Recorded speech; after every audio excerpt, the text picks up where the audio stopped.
Welcome. It's week 36 of Cornerstone's One House Bible in a Year series. This week, we will be reading Ezekiel 13 through 30, and then the following week, we'll be reading in Ezekiel as well.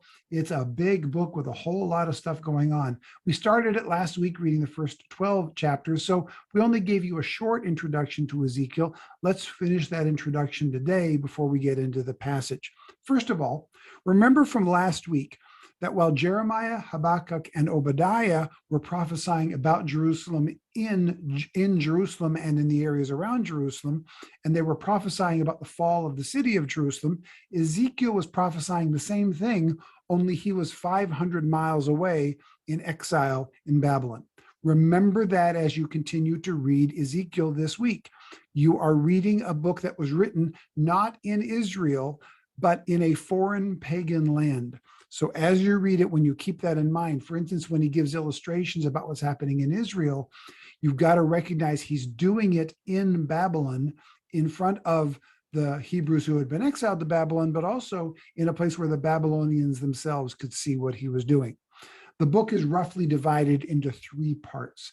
Chapters 1 through 24 is the judgment of God against Jerusalem that is about to fall. Chapters 25 through 32, the shortest of the three sections, is a judgment against those who caused Israel's destruction, and that judgment comes after the fall of Jerusalem.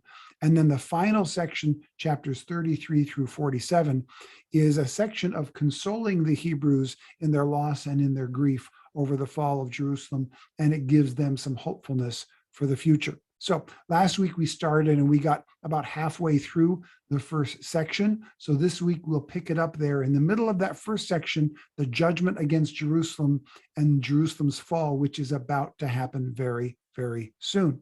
First of all, we'll start with chapters 13 and 14 this week, where God, through Ezekiel, condemns the false prophets and the idolaters that are causing the impending fall of Jerusalem. I want you to note that the accusations begin not against those who are worshiping idols, that is, the common people who are worshiping idols. The condemnation and the accusations from God begin against those who knew better, the priests who should have known better and who led the people to a place of idolatry rather than worshiping God as he is supposed to be worshiped. We've talked about it before. We'll talk about it later. Leadership carries a heavy burden in the Bible. The leaders are more responsible than the followers for the sins that are being committed. But you'll also notice that doesn't let the followers off the hook. So while leadership carries a heavier burden when the people fall away from God, it doesn't mean that if you're following someone away from God, that it's all the leader's fault. No, we all carry a responsibility for the decisions that we make, whether we're a leader or whether we're a follower. We then continue on in chapters 15 through 17. And in this section, there are three allegories that are given about Israel. But before we get to those allegories, let's take a look. I want you to note that at the start of many of the chapters in Ezekiel, as an example, in this next section, chapters 13, 15, 16, 17, and 18, all of those chapters and many other places in the book of Ezekiel, you'll see this phrase, "The word of the Lord came to me." This is Ezekiel's way of starting a new prophecy. For us, it's like saying, okay, here's yet another sermon from Ezekiel. So every time you read the phrase, "the word of the Lord came to me," it's the beginning of another prophecy, or today we would call it like the beginning of a new sermon, okay? So while they all flow together in the narrative of Ezekiel, each time he says that, you're beginning a new segment, a new oracle, a new prophecy, a new sermon. Now, in this segment here of chapters 15 through 17, we now see three very vivid pictures comparing Israel, first of all, to a useless vine in chapter 15, secondly, to an abandoned baby in chapter 16, and then thirdly, a story about an eagle and a vine in chapter 17. Again, when we talk about taking the Bible literally, how do we take these stories about Israel being a vine, about Israel being an abandoned baby, and so on? Well, again, we are not literalists. Literally, nobody is a total literalist, because we read the Bible as it was intended to be read. Are the miracles intended to be taken literally? Yes. The historical books are intended to be taken literally, miracles and all. But when in the middle of a prophecy, God gives Ezekiel a vision, did the vision happen to Ezekiel? Did God literally give Ezekiel those visions? Yes. But was there a baby abandoned? No. It's a figure of speech that God is using through Ezekiel to tell Israel about their state before God and about how he keeps coming back and rescuing them and how they keep running away from him. So we want to be careful of that as we're reading through it. We then get to chapters 18 through 23, which is basically the final pronouncement of the doom of Jerusalem that is absolutely inevitable. There are several prophecies in this segment about Jerusalem's upcoming fall. Please note again the timestamps. He's 500 miles from Jerusalem, and God is showing him what's happening in Jerusalem almost exactly as it's occurring. And there's no way, of course, of him to know that from 500 miles away, way back at that time. Also notice in this spot 18 through 23 that their sins are really vividly outlined. Why does God just go over their sins over and over again ad nauseum to the point where it's like, okay, we get it, we're bad?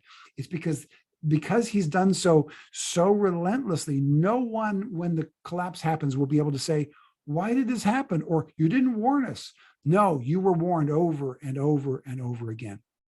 And then we come to a pivotal chapter in Ezekiel. Ezekiel chapter 24 is when Jerusalem falls. This happens around 588 BC, where the siege, actually not where Jerusalem falls, but where the siege of Jerusalem begins. Now, here's how two accounts put the beginning of the siege of Jerusalem.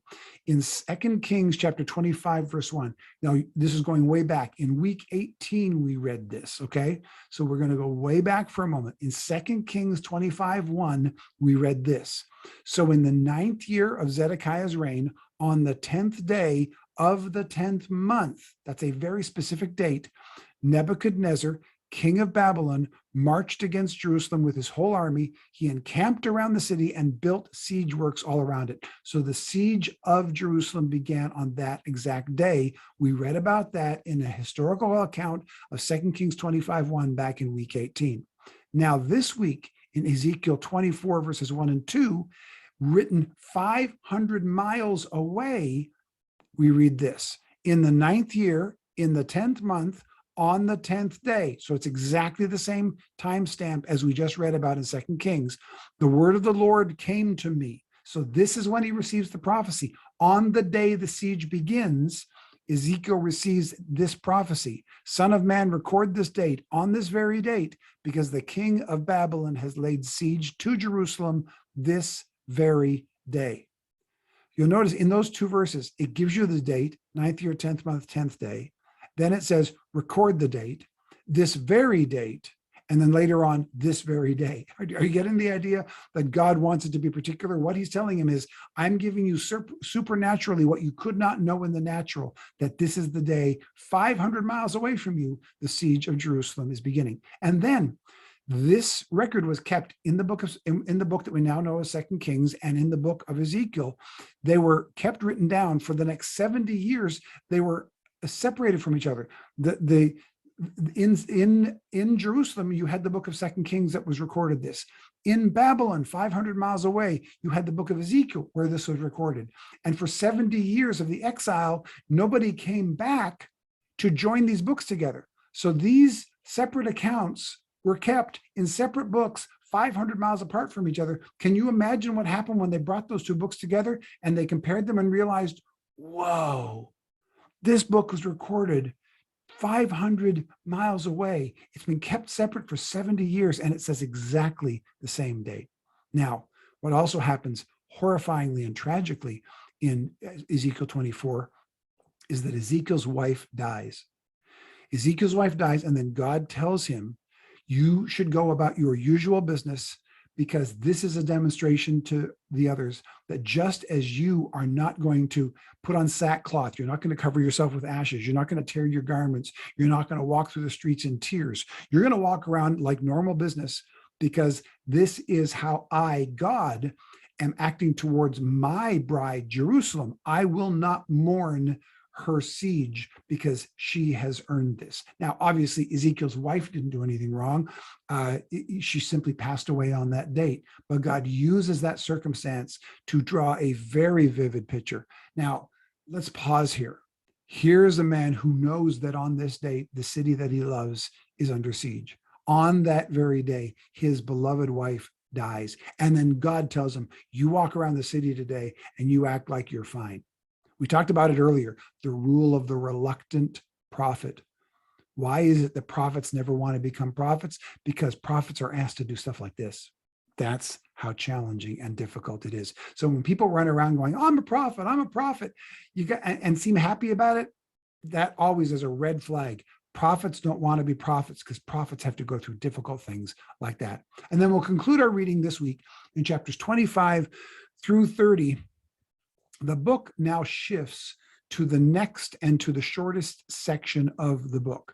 Now that Jerusalem is under siege and is about to fall, and it falls pretty quickly after that, there's no need to keep condemning Jerusalem after it's fallen.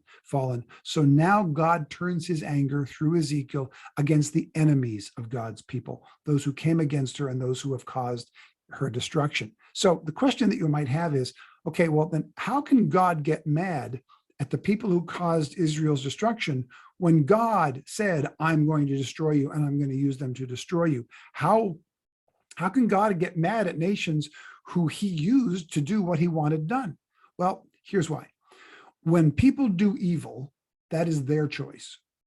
Then when God chooses to use even their evil for his purposes, it doesn't absolve them of the evil that they have done. Here's an example. We'll get to this in weeks 41 through 44 when we read through the Gospels, Matthew, Mark, Luke, and John. We're going to see Judas betray Jesus. Now, did God use Judas's betrayal of Jesus for his purposes? Yes. But does that absolve Judas of the sin of betraying Jesus? No. God knew Judas would betray Jesus. That's Judas's choice to sin. And then God says, I can use even your sin for my purposes. Before this, when Pharaoh's heart was hardened way back in Exodus, right? When we read about that way back in Exodus, several times it says, and God hardened Pharaoh's heart.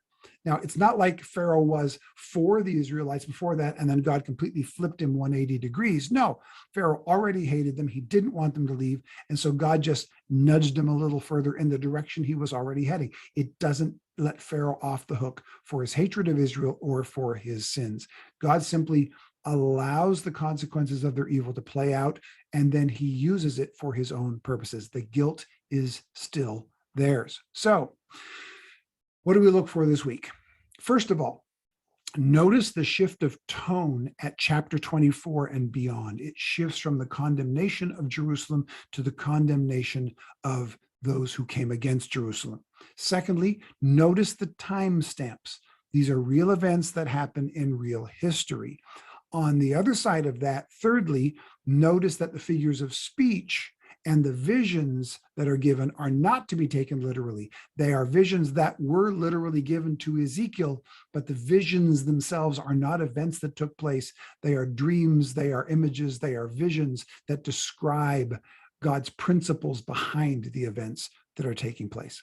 This is one of the challenges of books like these: literal timestamps, but non-literal visions and prophecies. But that's not a big deal. That's like going to, it's like saying, okay, I went to church on Sunday at this place at this time, and I heard this specific pastor, and this pastor told this parable about a guy who, it was raining, and he said, God rescue me. And a car came by, and the car said, hey, come with me, I'll save you from the flood. And he says, no, I'm waiting for God to save me. And then the flood gets higher, and the boat comes by, and he says, come with me and I'll save you from the flood. And he says, no, God will save me. And then he's on the top of his house about to be consumed by the waters. And a helicopter comes by and says, please grab onto the ladder. I want to save you. And he says, no, God will save me. And then he dies, he drowns, he gets to heaven, and he goes, God, why didn't you save me? And God says, I sent a car, I sent a boat, and I sent a helicopter. What more do you want? Right? That's an old story, an old parable that lots of pastors have told. Was there an actual guy that happened to? No. Okay. You got to read Ezekiel the same way. You can say, I went to this church, this place, this time, and heard this pastor tell this story. Did that literally take place? Yes. But did the story he told literally take place? No, it's a story to tell another point. All of Ezekiel is like that. Try to keep those two streams in your heart and mind as you read. At times it can be challenging, but if you go into it that way and look for it in that way, it'll help you understand what we're looking at. So that's how we're going to approach it this week. This is the second week that we're in Ezekiel. We'll be in Ezekiel all week, and then we still have an entire week of Ezekiel to go, but there's a ton of stuff happening. I hope you get a lot out of it, and I hope what we've talked about today will help you see things that maybe you hadn't seen in Ezekiel before. All right, thanks. We'll see you next week.